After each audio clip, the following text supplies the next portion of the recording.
So,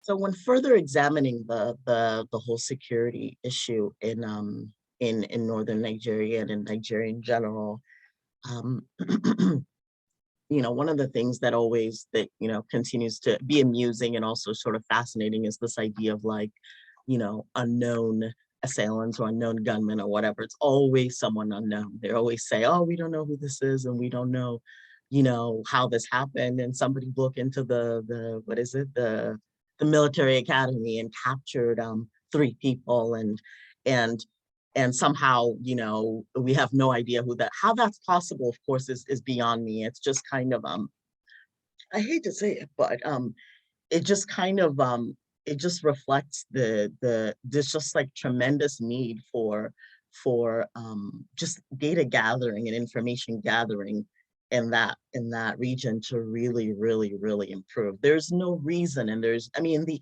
in this day there should be security cameras everywhere. There should be, especially anywhere where, I mean, I'm assuming there are, maybe it's just not sufficient or something like that. But anywhere where that's so important, there should be no way for to just continue having this problem and to continue just always um making the argument that it's hard to find out who this is or who what is or what to do about it or whatever. And which brings me to the issue of what the whole repentant terrorist sort of idea. Um, so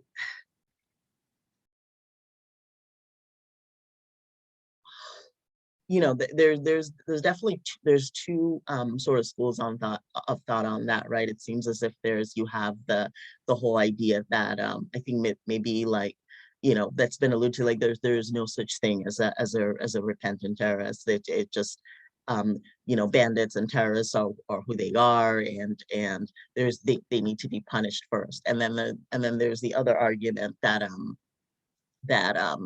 that oh well, they're just misguided, and they need to be given houses or this to sort of appease them.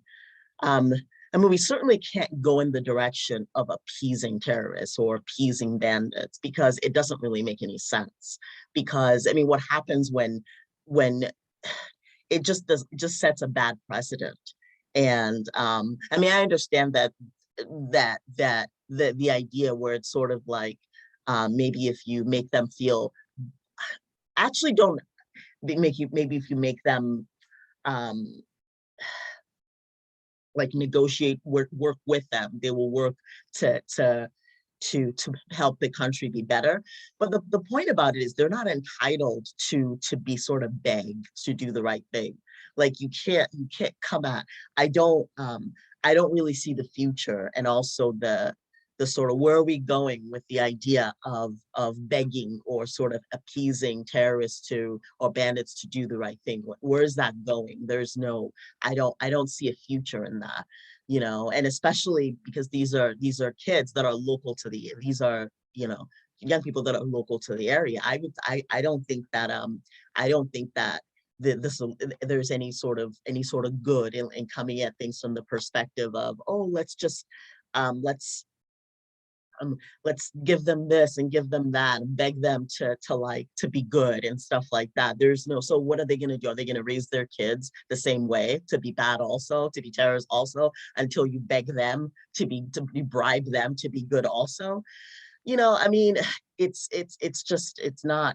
not really a suitable approach. But when listening to someone like who can seem like a bandit or terrorist sympathizer sometimes, like Gummy or something, like, I don't know if that's how you say his name. What I gather from him is, I don't really agree with the idea that you should just do all these things to help the young people that are in this situation. But what I gather from that from him is that the problem is pretty endemic, in the sense that like, when what I've also heard this from someone else, personal acquaintances that sometimes in a context of Nigeria, you have, when a young person graduates, like secondary school, for example, they have three options. They join it they join a kidnapping gang, become, basically it was presented to me as if like, um, um, um, that there's not a lot of options, I guess is what I'm saying, and that's what I gather from someone like Gummy too, that really the problem is pretty endemic, and treating these young people like enemies can be a problem, because it's not just one, it's not just 20 of them, it's not just like 100, it's just it's a problem, it's a societal problem, and a lot of that is brought on by poverty and the lack of opportunity and just things like that. And so that when they finish, when they graduate secondary school, for example, that there's not a lot of options that they see. And there's these like kidnapping gangs out there, and there are these like terrorist gangs out there, and then they get recruited into that. And that making enemies with them is not a solution, because you're kind of you're making enemies with a substantial part of the community in that area, and that helping them is more the solution. That's what I gather from that things veer in the direction of like, oh, let's support them and help them instead of antagonize them. After all, it's almost as if like the government failed them, which is why which is where that idea of I guess bribing them to do good comes, because it's almost the fault of the society government for not giving them, for not providing them with an environment where success was possible in the first place. So because success was not really possible for them in the first place, and the options they saw when coming up were so few by the time they were 16, it was like, okay, you have three things. You can do this, do that, join a robbery gang, whatever, kidnapping gang, whatever. So it's almost like that failure is what led them to just decide, well, I'm just going to do what they're going to do what they need to do to survive, which made them veer in that direction. Which is why I think some of those leaders try to go in the direction of, oh, well, just like, give them stuff, give them give them this, give them this, sort of like bribe them. But then people complain about it and say, well, what about the victims of these people? What do they get? Do they also, if you're bribing the bad ones to do better? But anyway, the point is, even if you come at it from if coming at it from that perspective, I'm more able to sort of appreciate why that idea comes in the first place. The idea of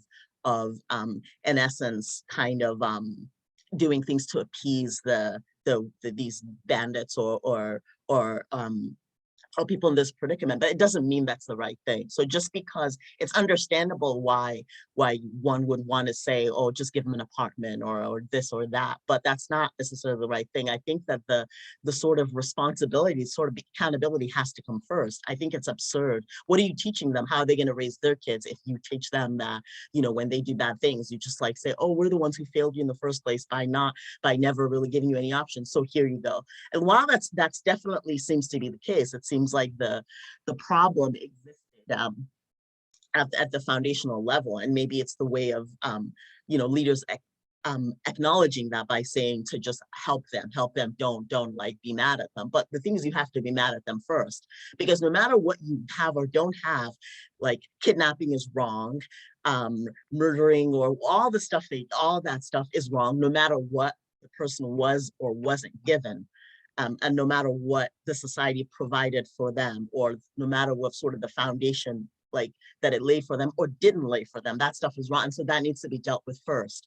So I'm all for rehabilitation. I'm all for wanting to not for wanting to kind of realize that this is an endemic problem, and like, a lot of these kids didn't see any option when they were growing up in the first place. And that's part, I'm all for seeing that. I'm all for recognizing that, but I still think that the punishment still needs to be there, because that's just like, it just does, because we need to be instilling the right values in them. And so the punishment needs to be there while you're saying, okay, so we're going to do this was bad, and we're going to do that. But then after that, you can come the whole, education, rehabilitation. After that can come all that stuff. So that's kind of my perspective on that, is that you can't skip that part. You can't skip the part of like, this is bad, and these kids need to,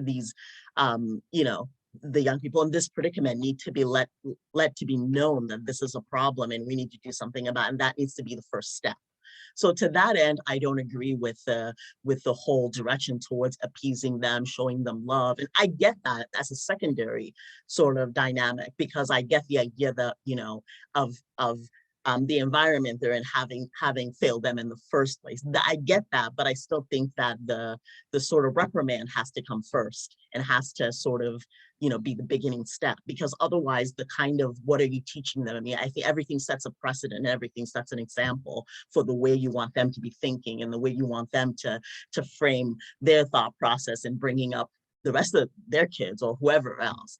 And so you want, you don't want to just veer in the direction of let's round up everyone that committed this kidnapping thing and give them an apartment and then they'll be nice. Like, no, definitely not. That's not that's not a proper step. There needs to be accountability. And then the sort of dialogue and the sort of fixing of the sort of big picture can come after that. So so that's the view regarding that. Um,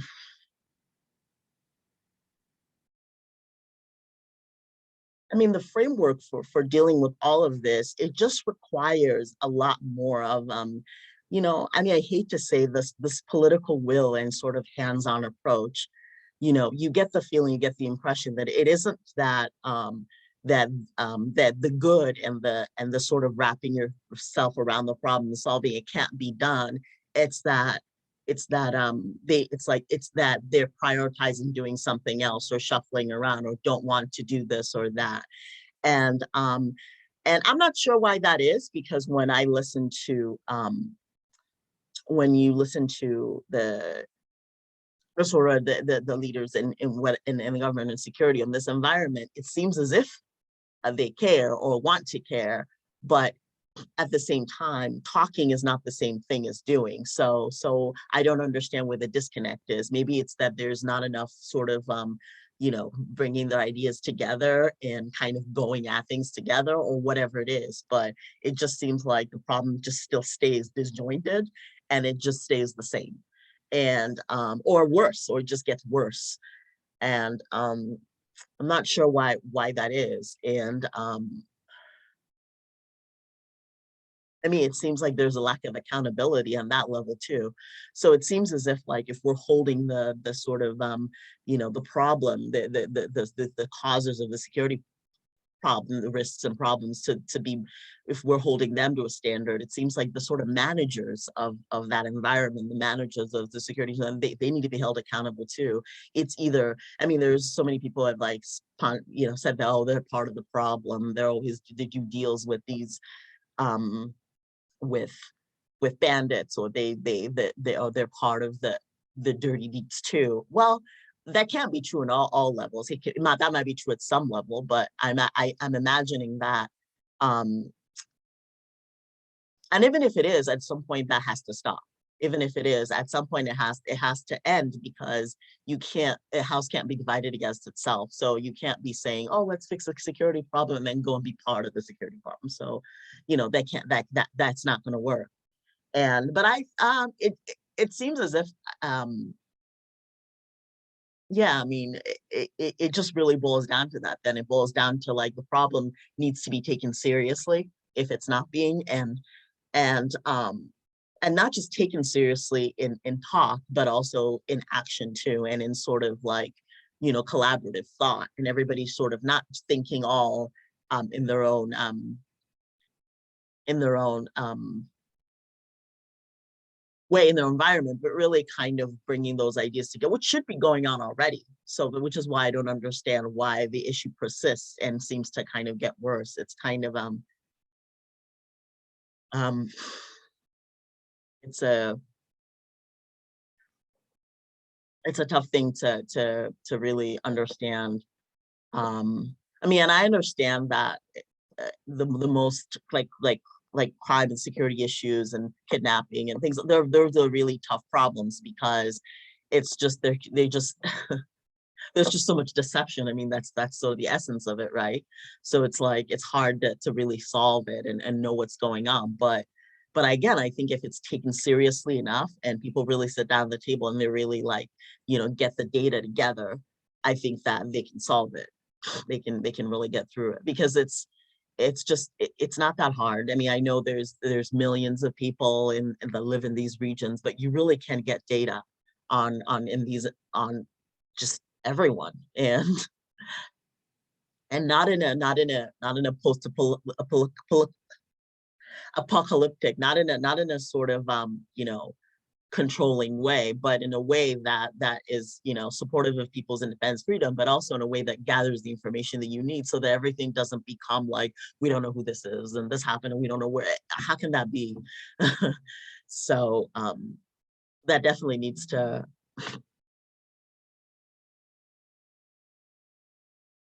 I mean, that needs to be curbed. They need to have weekly meetings and just kind of really said, we've got, this is what we've done this week and we've rounded up this. And and the solution needs to come before the problem even arises. Like, once you realize that the area is prone to it, you don't wait for the crimes to occur. You don't wait for it to be like, da da da da, somebody bombed somebody in Medjugorje, blah, blah. Like, you don't wait for it to happen. You kind of once you just kind of wrap yourself around the problem, like say northeast, northwest, which is, those are the areas where the problems are biggest at, and you literally just have, week to week, just checkups on and sort of accountability conversations around, like, so what's going on here with it. Like, nothing can surprise an environment that's being monitored and handled with genuine responsibility. So